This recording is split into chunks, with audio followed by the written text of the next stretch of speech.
What the hell? Feel sorry for the guy. All of his co-workers were gone. What could it mean? Stanley decided to go to the meeting room. Perhaps he had simply missed a memo. Let's do all the right options this time. When Stanley came to a set of 2 open doors, he entered the door on his left.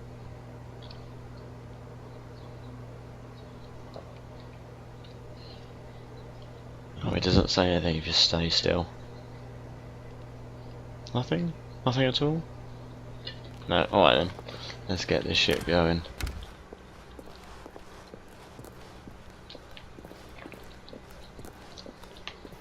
Yet there was not a single person here either. Feeling a wave of disbelief, Stanley decided to go up to his boss's office. Coming to a staircase, Stanley walked upstairs to his boss's office. Wait, there's another way? Oh wow.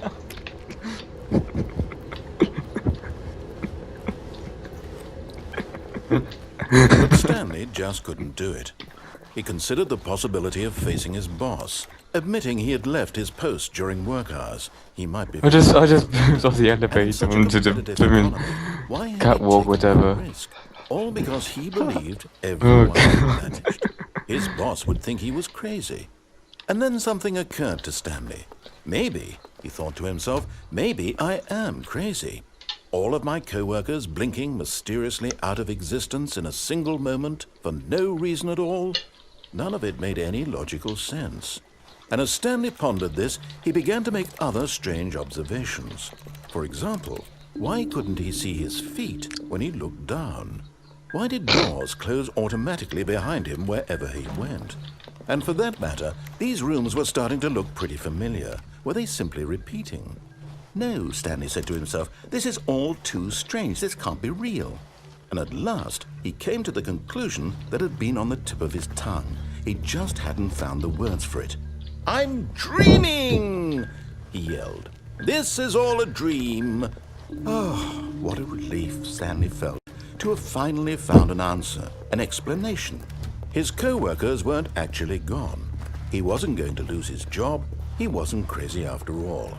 And he thought to himself, I suppose I'll wake up soon.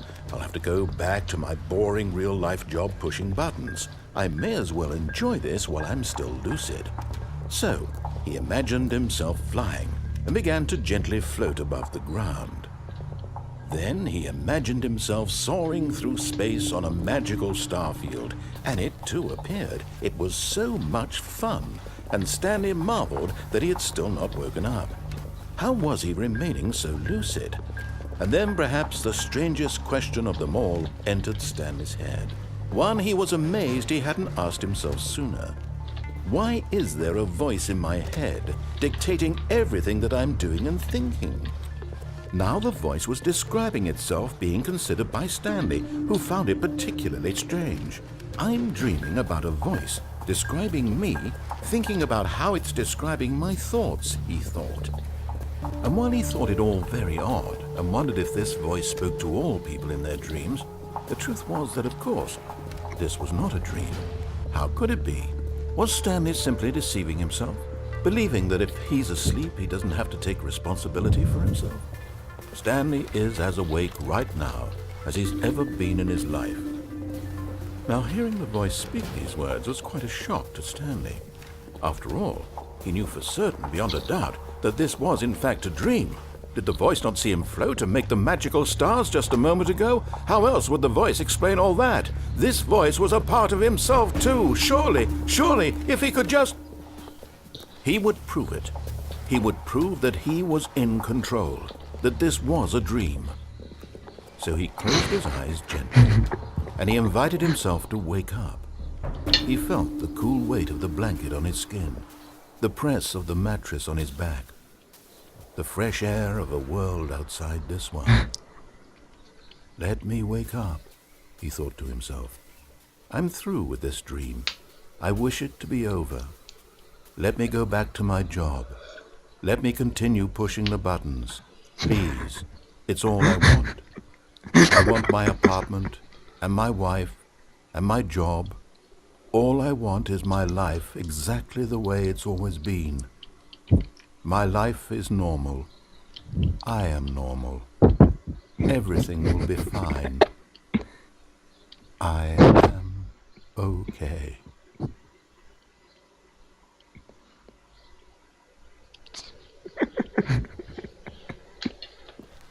Stanley began screaming. Please, someone, wake me up. My name is Stanley. I have a boss. I have an office. I am real. Please, just someone tell me I am real. I must be real. I must be. Can anyone hear my voice? Who am I? Who am I? And everything went black. Oh, god damn it. This is the story of a woman named Mariella. What? No, you've got to be kidding me. Like any other. Oh. She rose, got dressed, gathered her belongings, and walked to her place of work. But on this particular day, her walk was interrupted by the body of a man who had stumbled through town talking and screaming to himself, and then collapsed dead on the sidewalk. And although she would soon turn to go call for an ambulance, for just a few brief moments, she considered the strange man. He was obviously crazy. This much she knew. Everyone knows what crazy people look like. And in that moment, she thought to herself how lucky she was to be normal. I am sane. I am in control of my mind. I know what is real and what isn't. It was comforting to think this, and in a certain way, seeing this man made her feel better. But then she remembered the meeting she had scheduled for that day. The very important people whose impressions of her would affect her career, and by extension, the rest of her life. She had no time for this, so it was only a moment that she stood there, staring down at the body. And then she turned and ran. What the fuck? What? What just happened? What? This game's mad, I love it. All of his co-workers were gone. What could it mean? Stanley decided to go to the meeting room. Perhaps he had simply missed a memo. I'm going to take the wrong choice and actually answer the phone this time. When Stanley came to a set of two open, this was not the correct way to the meeting room, and Stanley knew it perfectly well. Perhaps he wanted to stop by the employee lounge first, just to admire it. Wow, yes, this room. But eager to get back to business, Stanley took the first open door on his left. Actually, I could go that way, in theory. But I want to answer the phone first. What does this do? Stanley was so bad at following directions, it's incredible he wasn't fired years ago. But in his eagerness to prove that he is in control of the story and no one gets to tell him what to do, Stanley leapt from the platform and plunged to his death. Good job, Stanley. Everyone thinks you are very powerful.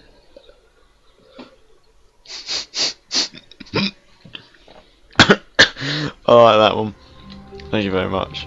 Right, now to All do of his the phone. co-workers were gone. What could it mean? Stanley decided to go to the meeting room. Perhaps he had simply missed a memo. Well done, Stanley. When Stanley came to a set of two open, this was not the correct way to the meeting room, and Stanley knew it perfectly well. Perhaps he wanted to stop by the employee lounge first, just to admire it. Back. The Sorry lounge about was Oh, sublime, again. a work of art. But eager to get back to business, Stanley took the first open door on his left. I'm busy doing as many options as I can. Stanley was so bad Yeah, at I'm gonna following do that as well. directions, it's incredible he If I wasn't fail fired again, years which I ago. probably will. Look, Stanley, I think perhaps we've gotten off on the wrong foot here. I'm not your enemy, really, I'm not. I realize that investing your trust in someone else can be difficult, but the fact is that the story has been about nothing but you all this time. There's someone you've been neglecting, Stanley. Someone you've forgotten about. Please, stop trying to make every decision by yourself. Now, I'm not asking for me, I'm asking for her. This is it, Stanley. Your chance to redeem yourself. To put your work aside. To let her back into your life. She's been waiting. That's her, come on. Stanley. Ah, bright. Holy crap, bright. Is that it? Is that what happens when I answer the phone? Oh, Stanley, is that you? Hold on, sweetie. Sorry to keep you waiting. I'm just pulling the bread out of the oven. All right. Okay, there we go.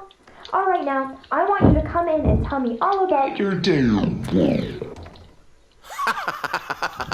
Gotcha! Oh, come on. Did you actually think you had a loving wife who'd want to commit their life to you? I'm trying to make a point here, Stanley. I'm trying to get you to see something. Come inside. Let me show you what's really going on here.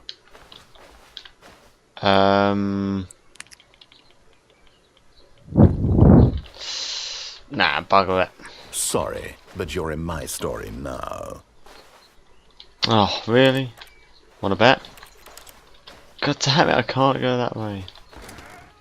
What's this way then? This is a very sad story about the death of a man named Stanley. Wow. Really? Good morning, employee 427. Press M on your keyboard. Stanley is quite a boring fellow. He has a job that demands nothing of him, and every button that he pushes is a reminder of the inconsequential nature of his existence. Wow, I see where this is going. Look at him there, pushing buttons, doing exactly what he's told to do. Now Wait, what he's the fuck? pushing a button. Now, he's eating lunch. Now, he's going home. Now, he's coming back to work. One might even feel sorry for him, except that he's chosen this life. But in his mind, he can go on fantastic adventures. From behind his desk, Stanley dreamed of wild expeditions into the unknown, fantastic discoveries of new lands. It was wonderful, and each day that he returned to work was a reminder that none of it would ever happen to him. Such a dickhead. Please press 4 to watch TV. And so he began to fantasize about his own job. First, he imagined that one day while at work, he stepped up from his desk to realize that all of his co-workers, his boss, everyone in the building had suddenly vanished off the face of the earth. The thought excited him terribly. What? So he went further. He imagined that he came to 2 open doors and that he could go through either. At last, choice. It barely even mattered what lay behind each door. The mere thought that his decisions would mean something was almost too wonderful to behold. As he wandered through this fantasy world, he began to fill it with many possible paths and destinations. Down one path lay an enormous round room with monitors and mind controls. And down another was a yellow line that weaved in many directions. And down another was a game with a baby. And he called it the Stanley Parable. Oh, wow, alright. Let me guess.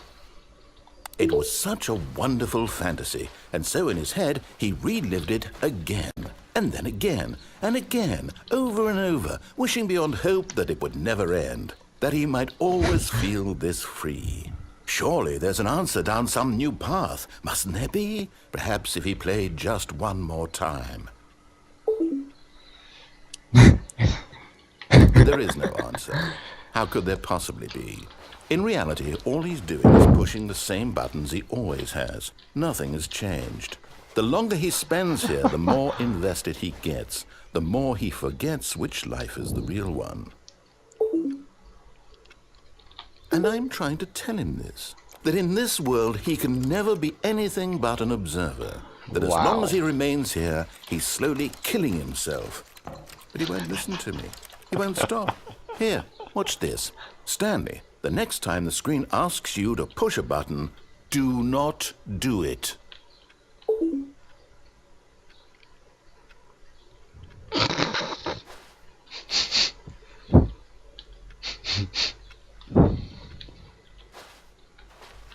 I want to see what happens if I don't press it. Let's press every other button under the key on the keyboard.